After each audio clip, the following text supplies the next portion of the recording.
ভাবি চুপি চুপি আমার সঙ্গে আসো, ঘরে চোর ঢুকেছে, শালার বেটা চোরকে আজকে ধুলোধুনাই করবো। এই যে বেটা চোর, ভাবি মারো মারো, মেরে মেরে পিঠের ছাল চামড়া তুলে নাও। আউ উড়ি বাবারে, লাগছে লাগছে, আর মারিস না, এবার তো মরে যাবো। আরে আরে ভাইয়ের গলা মনে হলো, তাড়াতাড়ি ভাবি লাইটটা জ্বালাও তো। আরে আরে ভাই তুমি, সরি সরি ভাই, আমরা মনে করেছিলাম ঘরে চোর ঢুকেছে। রাখতো তোদের সরি, মেরে মেরে তো পুরো শরীরের হাড়গোড় গুঁড়ো করে দিয়েছিস। ও মা গো কি ব্যথা করছে।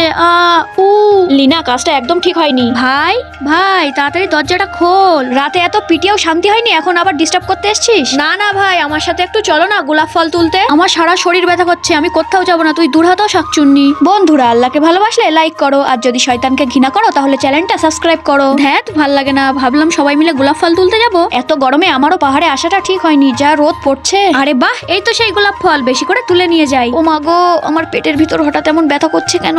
ভাবির কাছে ফোন করি। হ্যাঁ লিনা বলো, কোথায় গেছো তুমি? ভাবি আমি পাহাড়ে এসেছিলাম, হঠাৎ অসুস্থ হয়ে পড়েছি, তুমি একটু অপেক্ষা করো, আমরা এক্ষুনি আসছি। রাতুল রাতুল তাড়াতাড়ি ওঠো, ঋতু পাহাড়ে অসুস্থ হয়ে পড়েছে, আমাদের এক্ষুনি যেতে হবে। সারা শরীরে ব্যথা, তার উপর পা ভাঙা, এই ভাঙা পা নিয়ে পাহাড়ে উঠতে খুব কষ্ট হচ্ছে। বৃষ্টি, এই বৃষ্টি কোথায় তুমি? এই তো ভাবি আমি এখানে। তোর খুব সাহস বেড়ে গেছে, বল একা একা পাহাড়ে চলে এসেছিস? আরে ধুর চুপ করো তো, দেখছো না মেয়েটা অসুস্থ, ওকে আর বকো না তো, চলো ওকে আগে বাড়িতে নিয়ে যাই।